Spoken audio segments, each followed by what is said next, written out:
잠깐 기도하겠습니다. 하나님 감사합니다. 주의 몸된 성도들이 모였습니다. 잠시 보편교회에 대해서 말씀 나눌 때 함께 해주시고 주의 양식, 주의 교회에 대해서 더 알아감에 따라 또 안정감과 또 소망이 더 커져가게 도와주십시오.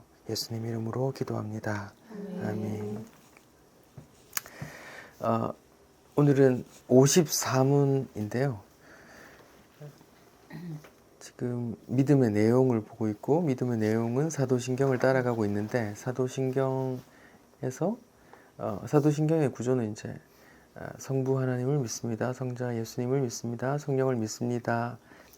그렇게 세 부분으로 나누어지고, 이제 성령님 파트에 이제 교회에 관한 이야기가 이제 성령께서 교회를 이끌어 가시니까 이제 나는 성령을 믿사오며 거룩한 공교회와 이런 이제 고백 부분이에요.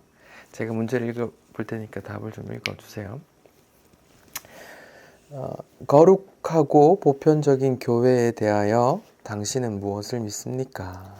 하나님의 아들이 모든 인류 종족 가운데서 세상 시작부터 마지막까지 자기를 위하여 자기의 영과 말씀으로 택한 하나의 공동체를 영생으로 인도하시고 참된 믿음의 하나됨에서 그들을 지키시고 붙드신다는 것을 믿으며, 또한 나는 교회의 한 지체고 영원히 지체로 남을 것임을 믿습니다.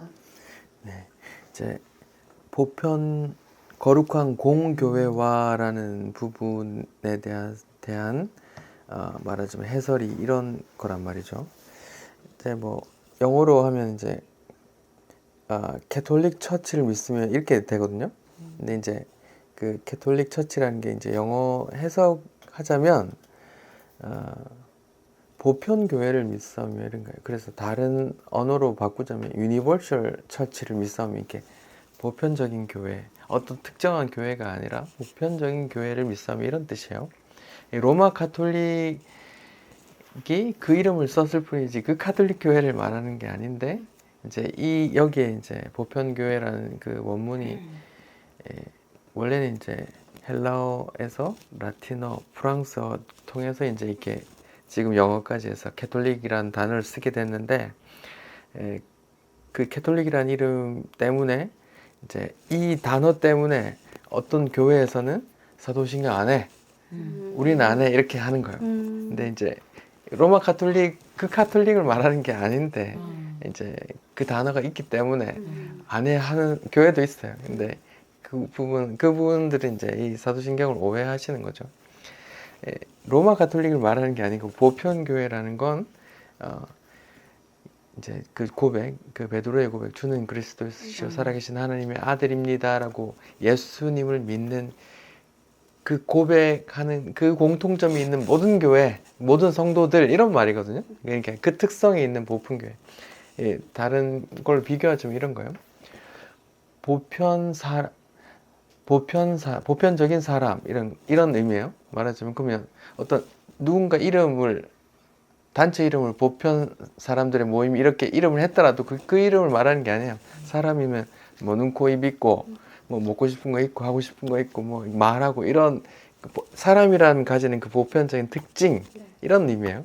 그러니까 교회라면 그 보편적인 특징, 핵심, 그러니까 예수님을 주요 그리스도시요 살아계신 하나님의 아들이십니다라는 그 고백을 믿는 그 모든 교회, 모든 성도들 말하는 거예요. 근데 그건 하나밖에 없다 이런 의미지, 로마 가톨릭이라는 그 이름 같다고 해서 그걸 말하는 건 아닌데, 이제 그 가톨릭이라는 이름이 붙었기 때문에 사도신경을 하면 종교개혁 정신에 어긋난다 하면서 막 이렇게 하시는 분들도 있는데 그런 건 오해다, 그런 말씀을 좀 드리고 싶고, 보편교회는 이제 로마 가톨릭 교회를 말하는 게 아니라고 지금 말씀을 드렸어요. 이렇게 보편적인 특징, 교회의 보편적인 특징, 예수님을 주와 그리스도의 하나님의 아들로 믿는, 고백하는 그런 보편적인 사람이라면 누구나 주의 몸입니다, 이런 교회입니다, 이런 의미예요. 그런 의미고, 이제 그 가톨릭 교회에 대해서 좀 얘기를 좀 나눠 볼게요. 가톨릭 교회는 지금 교황이 266대 교황인데 프란치스코 교황이더라고요. 근데 1대 교황이 누구냐? 이제 그 맞아요. 그 로마 베드로 성전에 가면은 그 입구에 막 그 1대부터 막 쭉 이름이 있더라고요. 1대는 베드로래요. 베드로라고 말하는 이유가 이제 한번 봅시다. 마태복음 16장 16절에 보면은 이 고백 때문이거든요. 뭐 사람들은 날 누구라 하냐, 뭐 선지자입니다, 뭐 이렇게 하는데요. 그럼 넌 누구라, 너희들은 날 누구라 생각하냐 했더니 시몬 베드로가 이르되 주는 그리스도시요 살아계신 하나님의 아들입니다라고 고백했더니 예수께서 바요나 시몬아, 네가 복이 있다. 이걸 알게 한 사람은 혈육이 아니고 하늘에 계신 내 아버지야. 내 아버지가 너한테 알려줘서 네 입으로 고백하게 했어. 내가 또 너에게 이르노니 너는 베드로라, 반석이란 뜻이요.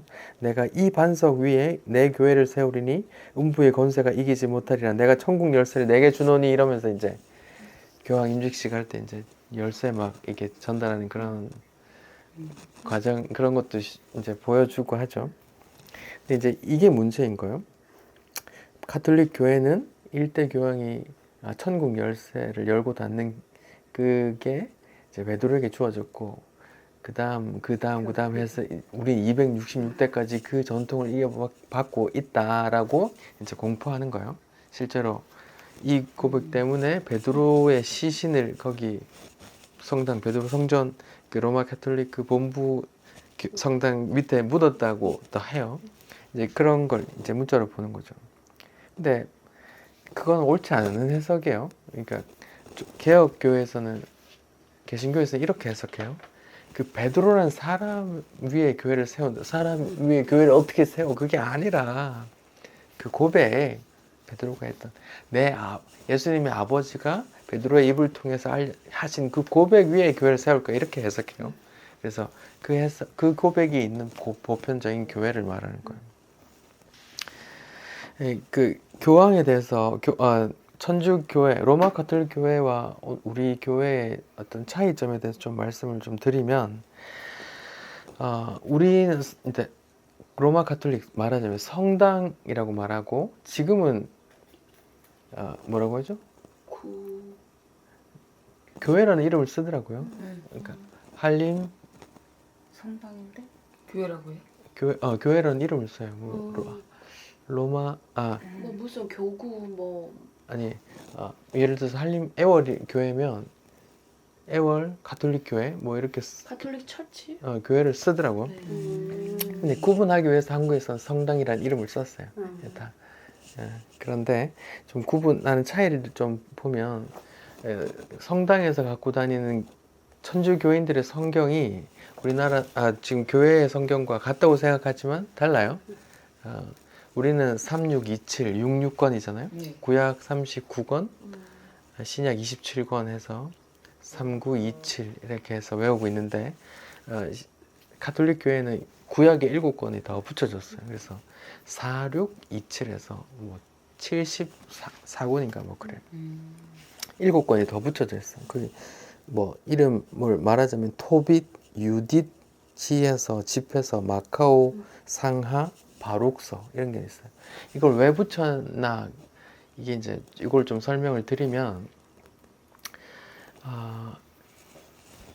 그 처음에 구약 성경은 다 히브리어로 쓰여져 있었어요. 근데 예수님 당시에는 다 로마가 지배하고 있었기 때문에 헬라어를 썼어요. 그래서 헬라어 성경이 필요하다는 그 즈음에서 이제 그 300년 전에 BC 3세기 경에 이집트의 알렉산드리아라는 도시에서 이제 로마 황제가 거기 이제 알렉산드리아 황제가 거기서 이제 히브리 성경을 헬라어로 바꿔봐라 하면서 이제 유대 모든 이름 있는 학자들 다 70명 넘게 모았어. 그래서 히브리어 성경을 헬라어로 번역했거든요. 그걸 LXX 본이라고 해요. 70인 역이라고 해요.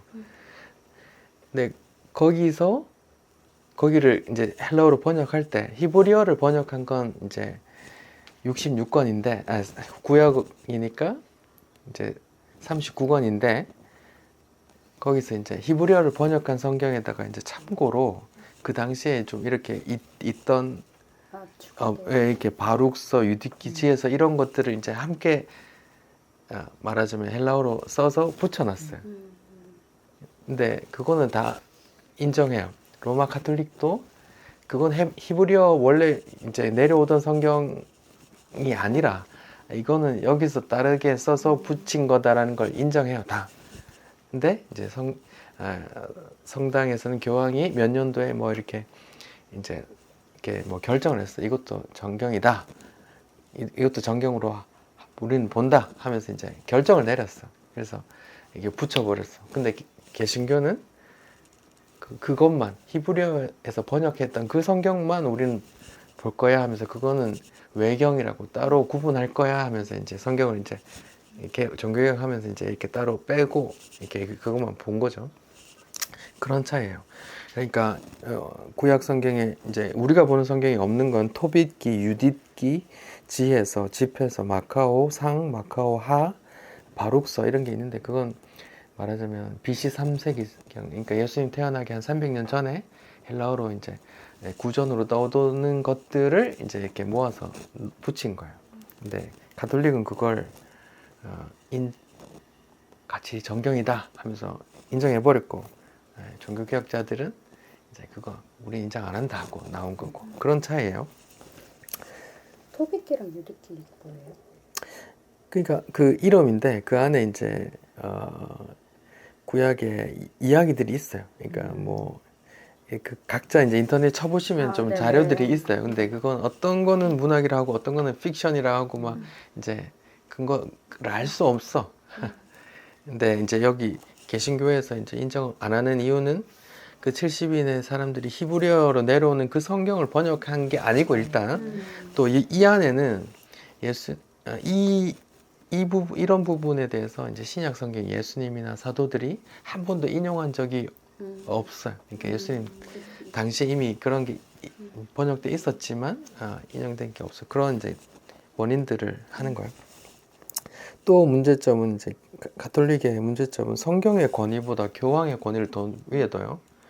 성경을 해석하는 권한은 교황에게 있다 이렇게 봐요. 천국 열쇠가 거기 있기 때문에 성경을 전에는 이렇게 봤어. 예를 들어서 전엔 동성애가 성경에서 뭐 원치 않아 이렇게 판단했다가 교황이 언제 동성애가 뭐 그래도 지금 보니까 성경적이네 사랑으로 품어야 돼 이렇게 결정하면 그게 또 이게 법이야 이렇게 되는 거야.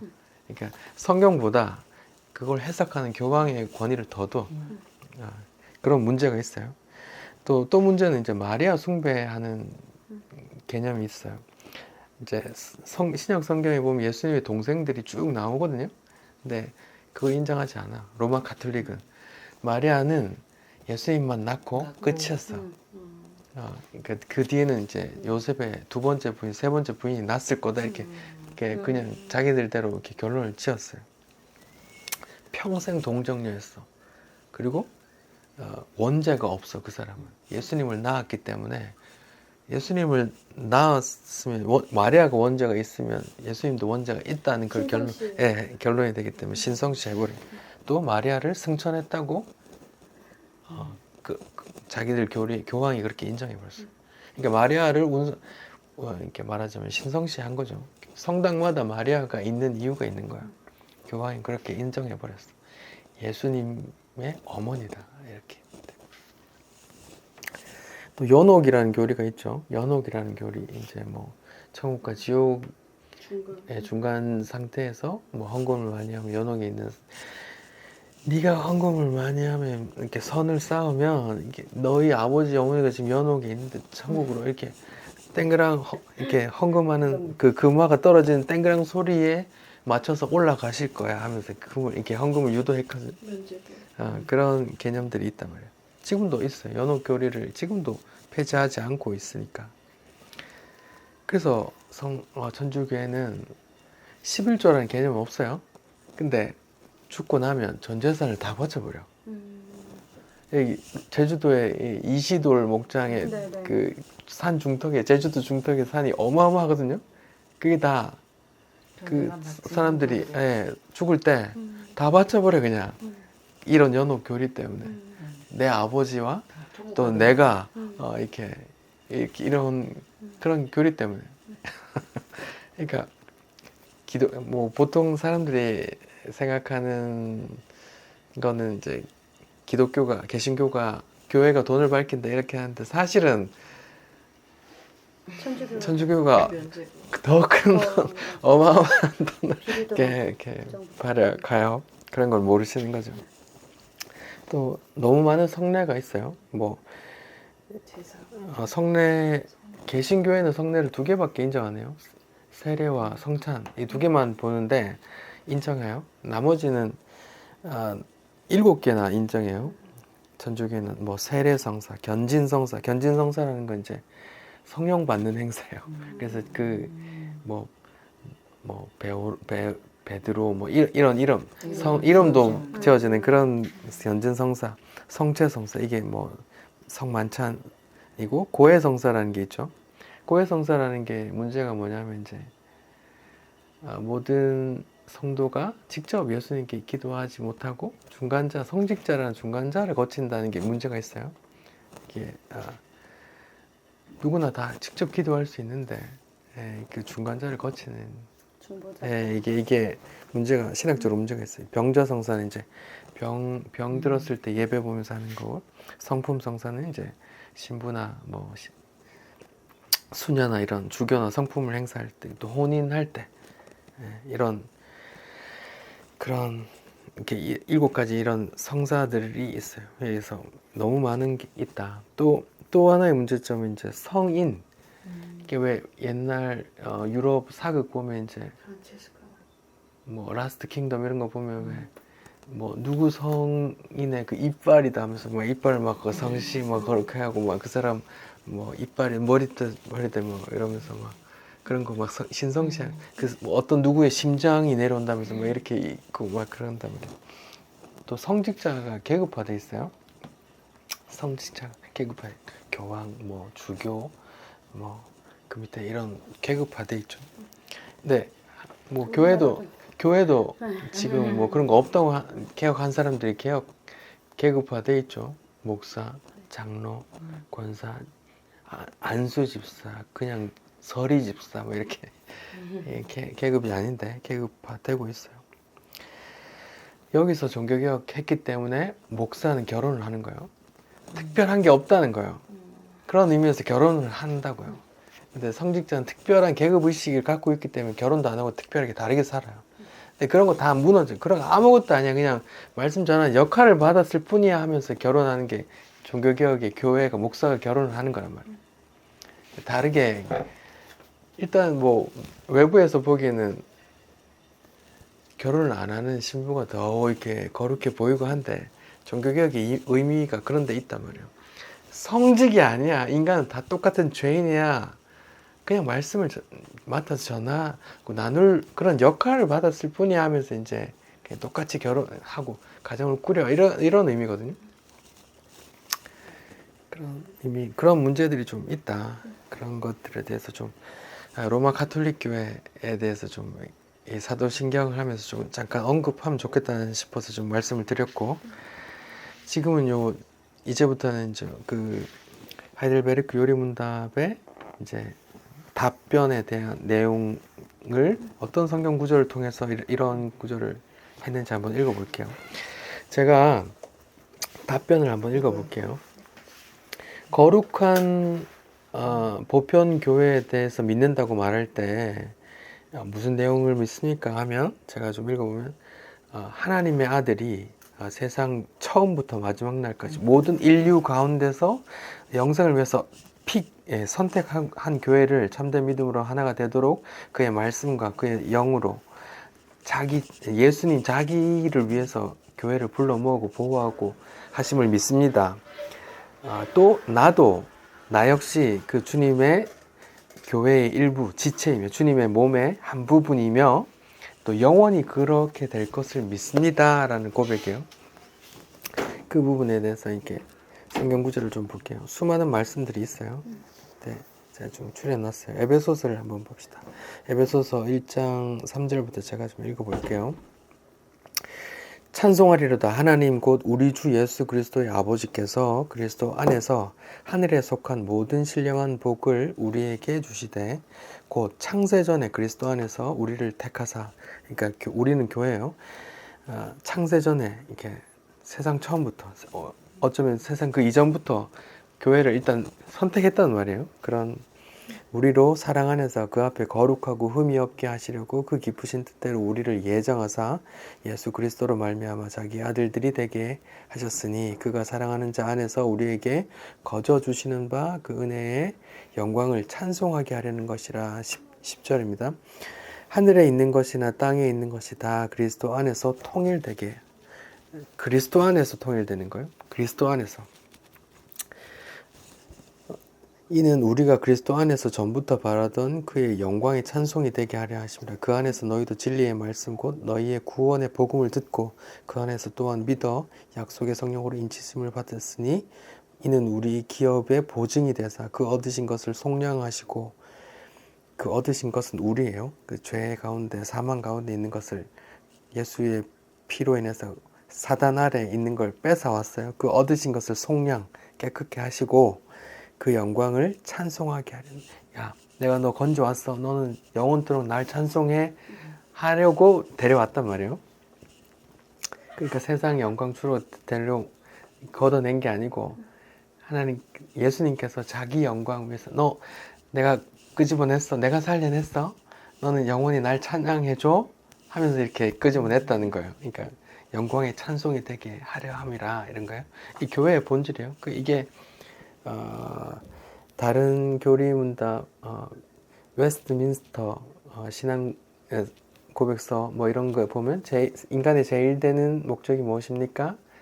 하나님을 기뻐하고 즐거워하는 그분께 영광 돌리는 것이란 말이에요. 이게 우리의 존재 이유인 거죠. 예수를 찬송하는 것, 이게 우리의 존재 이유라고 돼 있어요. 또 사도행전 7장 38절에는 스데반이 죽기 전에 설교를 하는데, 이제 구약에 있었던 그 이스라엘, 출애굽했던 그 이스라엘을 광야 교회라고 표현해요. 그러니까 교회, 신약에만 교회가 있는 게 아니라고 이제 스데반 집사가 성경에 써놓은 거예요.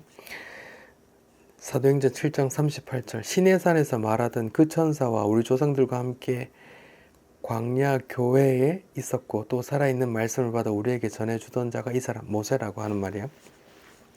그러니까 모세와 함께 출애굽해서 광야를 돌던 그 무리를 이제 신약 사도행전에서는 뭐라고 해요? 광야 교회라고 하는 거예요. 그 보편 교회라고 하는 거예요. 그러니까 지금 우리가 보편 교회를 믿는다는 건데 어느 특정한 교회 뭐 이런 거 말하는 게 아니고, 로마 카톨릭 교회 말하는 게 아니고, 예수가 주요 하나님의 아들이고 그리스도시고 우리 구원자다라는 그 믿음이 있는 그 모든 사람은 하나의 교회야, 이렇게 말하는 거예요. 그러니까 우리는 사실은 이제 어떤 교회 이름, 어떤 교단 이런 거에서 구속 받을 필요 없어요. 그러니까 이 세상에 수많은 교단과 수많은 교회가 있는 건 사람의 인간의 죄 때문에 갈라진 것뿐이에요. 그러니까 그런 거에 연연하지 마시고, 크리스천이라면 교제하면 되고, 이제 예수님을 주와 그리스도로 믿는다는 고백하면 다 하나 주의 몸으로 우리가 존중해야 되고, 그분을 그러니까 교류할 의미가 있는 거예요. 뭐 우리는 그렇게 생각하는데 저쪽에서 우리를 그렇게 생각 안 할 수도 있는데 상관없어요. 그러니까 성경이 말하는 교회는 그런 거니까. 예, 창세기 26장에 보면 이제 하나님께서 아브라함에게 주셨던 그 반복해서 주시는 거죠. 너로 천하 만민의 복을 받게 할 거야. 너로 인해서 만민의 복을 받게 될 거야. 뭐 이런 거잖아요. 창세기 26장 4절에 네 자손을 별과 같이 뭐 많게 해주고 네 자손으로 천하 만민이 복을 받게 해줄 거라. 아브라함의 자손 중에 오실 예수로 인해 이제 천하 만민, 이방 모든 사람, 특정 이스라엘만 한 게 아니에요. 아브라함에게 이미 그런 약속을 주셨다고요. 그러니까 이스라엘 야곱이 태어나기도 전에 아브라함에게 천하 만민이 복을 받게 될 거야. 그 너의 후손으로 오는 누군가 때문에 천하 만민이 구원받게 될 거야라고 이제 그런 약속을 준 거죠. 그렇게 보면 이스라엘의 선민 사상이 다 무너지는 거예요. 이스라엘이 태어나기도 전에 아브라함에게 그런 축복을 주셨으니까.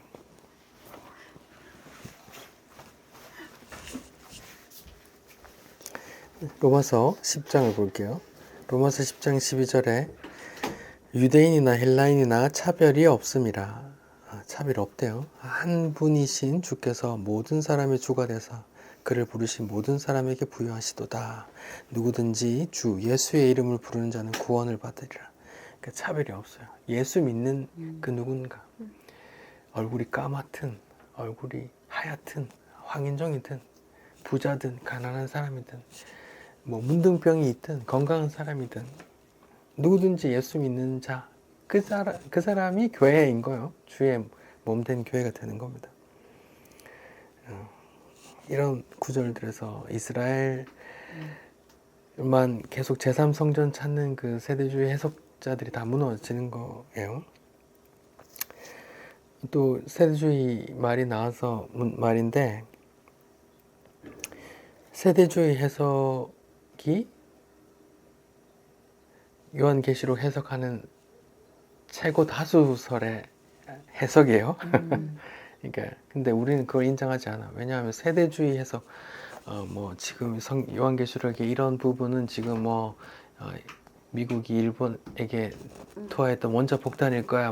이런 이렇게 시대에 맞춰서 이렇게 해석하려고 하는 거, 그런 거 자체가 사도의 가르침이 없어요. 그러니까 우리는 사도의 가르침을 믿고 완결된 복음을 믿고 기다리고 전하는 거지.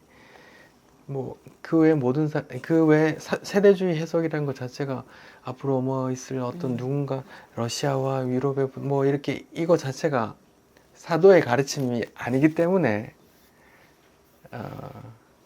이렇게 우리가 받아들일 수 없고 또 이렇게 세대주의를 우리가 수용할 수 없는 거예요. 사도의 가르침을 믿기 때문에 우리가 지금 사도신경을 믿고 사도가 완결한 성경을 믿고 있기 때문에 세대주의 해석은 사도의 가르침이 아닌 거기 때문에 그런 거예요.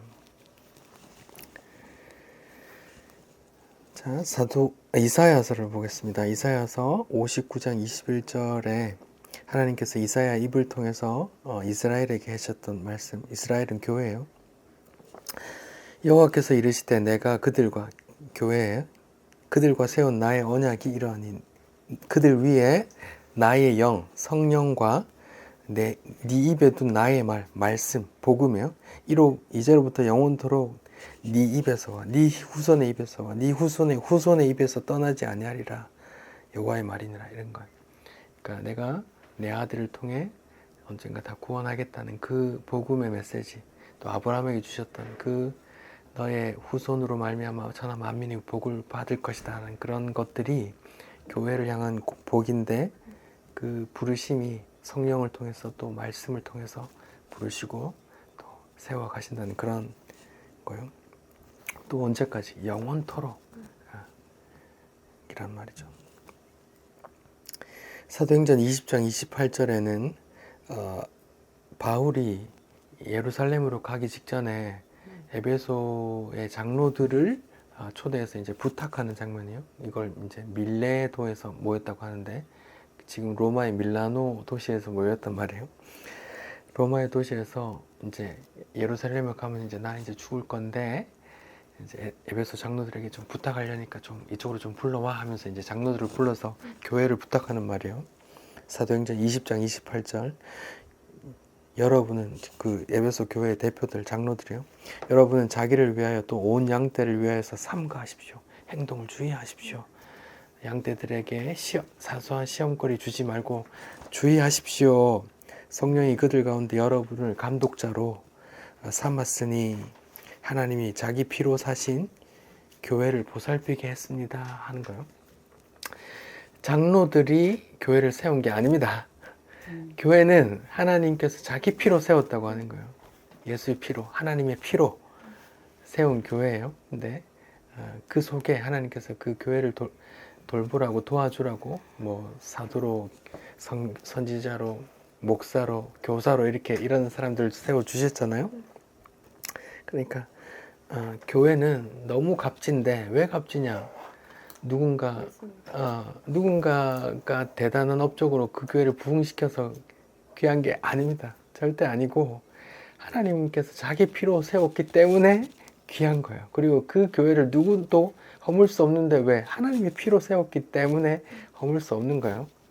코로나 시국에 막 시련이 닥쳐서 교회가 다 중리많이 이렇게 하는데 그런 거 걱정 1도 할 필요 없어요.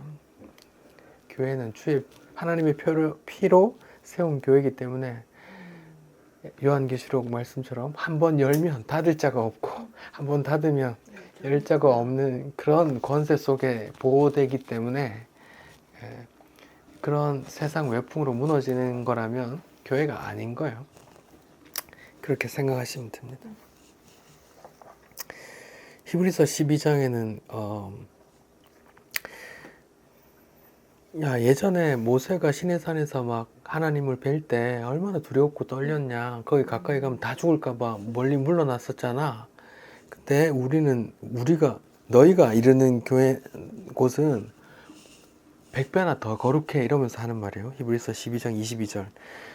모세 때는 그렇게 두려워 떨었지 시내산에 가는데 그런데 너희가 이룰 곳은 더 거룩한 곳이야. 시온산과 살아계신 하나님의 도성인 하늘의 예루살렘과 천만 천사와 하늘에 기록된 장자들의 모임과 교회와 만민의 심판자이신 하나님과 온전하게 된 의인의 영들과 새 언약의 중보자이신 예수와 아벨의 피보다 더 나은 피 말하는 피 뿌리는 그런데 너희가 이르게 될 거야 이렇게 말하는 거예요.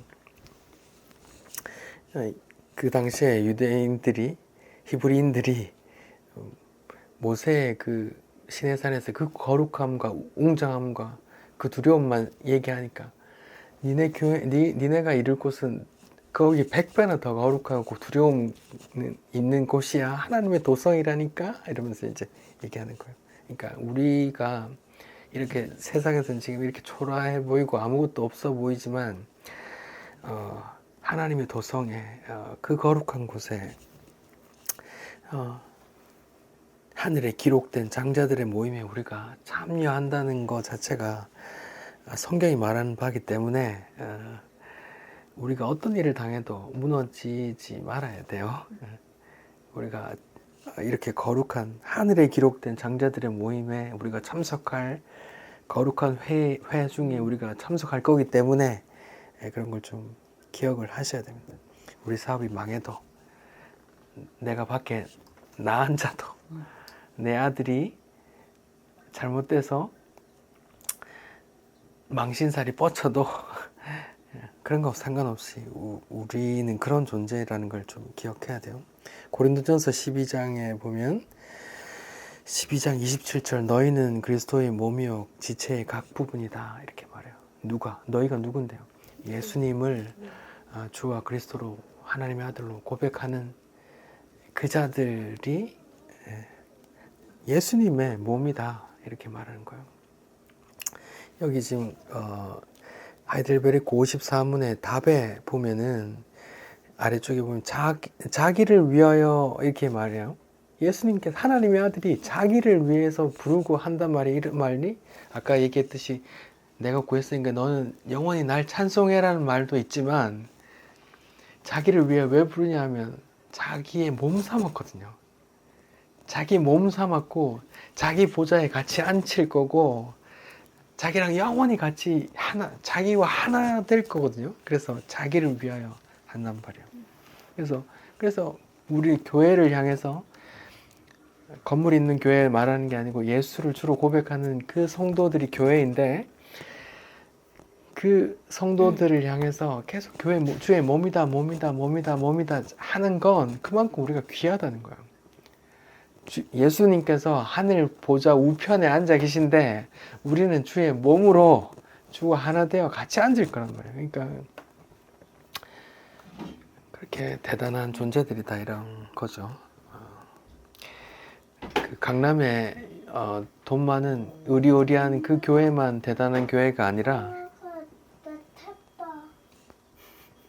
강남에 그 교회만 그런 게 아니라 우리 한 사람 한 사람이 다 그런 교회란 말이죠. 자, 베드로전서 2장 5절입니다. 너희도 산 돌같이 신령한 집으로 세워지고 예수 그리스도로 말미암아 하나님이 기쁘게 받으실 신령한 제사를 드릴 거룩한 제사장이 되라. 이런 말이에요. 너희도 산 돌같이 신령한 집, 하나님의 집에 너희도 한 벽돌로 세워져, 같이 지워져, 그리고 예수 그리스도로 말미암아 하나님이 기뻐 받으실 신령한 제사를 드려. 우리가 우리 목을 꺼서 이렇게 피를 바쳐 이런 제사 말하는 게 아니라 로마서 12장에 산 제사로 드리라는 말은 뭐예요? 예수를 나의 주로 삼고 예수께 순종하고 예수를 나의 주인 삼아 예수를 영원히 찬송하고 예수를 증거하는 그런 걸 제사 드린다고 하는 거예요. 제사, 예수를 기념하고 살아란 말이에요. 예수를 기념하는 그런 제사장, 증거자가 되란 말이에요. 시편 23편, 우리가 다 사랑하는 시편 23편이잖아요. 여호와는 나의 목자시 내가 부족함이 없으리로다. 그가 나를 푸른 초장에 누이시며 이렇게 그 구절 끝에 이런 구절이 있어요. 내 평생에 주의 선하심과 인자하심이 반드시 나를 따르리니 내가 여호와의 집에 영원히 살리로다. 이 찬송도 있잖아요. 나의 평생에 주의 선하심과 인자하심이 따르리니 이렇게 하죠. 우리가 이 땅에 살면서 어떻게 꼬꾸라지든 상관없어요. 그 주의 인자하심과 선하심이 영원히 날 지키고 보호하시고 그 하늘에 그 거룩한 장자들의 총회에 같이 참여시킬 겁니다. 로마서 8장 35절 누가 우리를 그리스도의 사랑에서 끊으리요 환난이나 곤고나 박해나 기근이나 적신이나 위협이냐 칼이냐 이런 말이 나온다는 것 자체가 그리스도인들이 신앙의 선배들이 환난이나 곤고나 박해나 있었단 말이에요.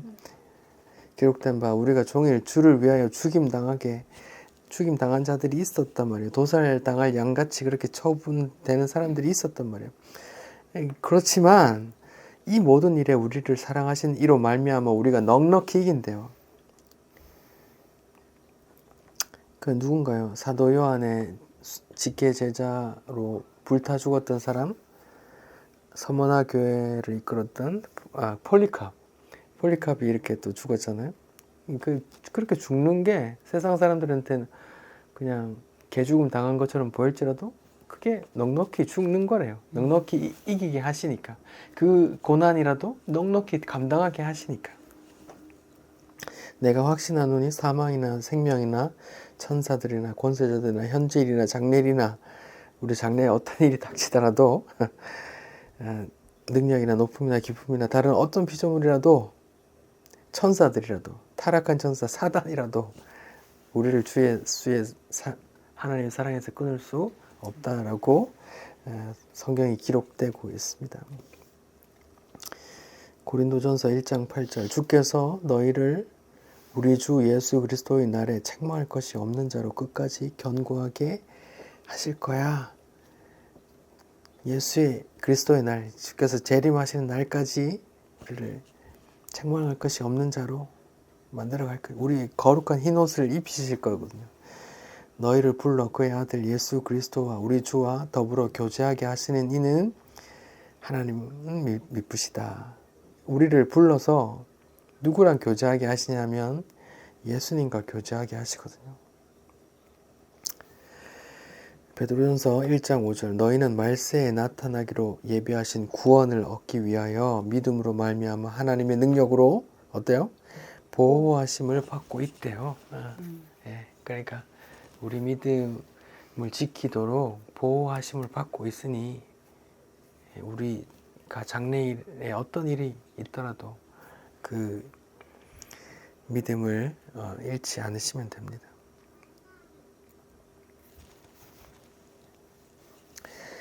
요한 1서에는 이런 구절이 있어요. 누군가 이 무리를 떠나간 사람들이 있어요. 그들이 우리에게서 나갔으나 구원이 취소되는 게 아니라 우리에게 속하지 아니 원래 안 속했어 이렇게 말하는 거예요. 사실은 만일 우리에게 속했더라면 우리와 계속 영원히 함께 할 텐데 그들이 나갔다는 건 다 우리에게 속하지 아니함을 나타내려 함이라 이렇게 말해요. 그렇다고 지금 우리가 지금 모였다가 우리에게서 떠나 다른 데 이상하다 이런 말을 하는 게 아니에요.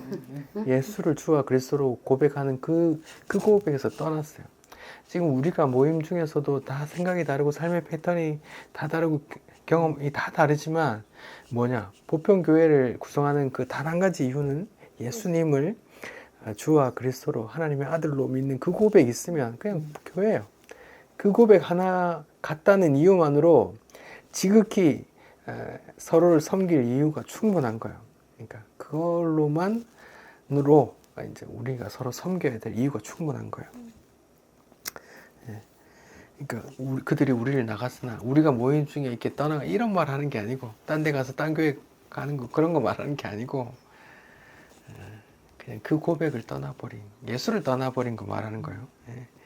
그런데 오해하지 마시고 그러니까 다른 교회로 다른 게 옮기는 거 너무 죄의식 가질 필요 없어요. 교회는 하나니까 그렇게 생각하시면 되겠습니다. 기도하겠습니다. 하나님 감사합니다.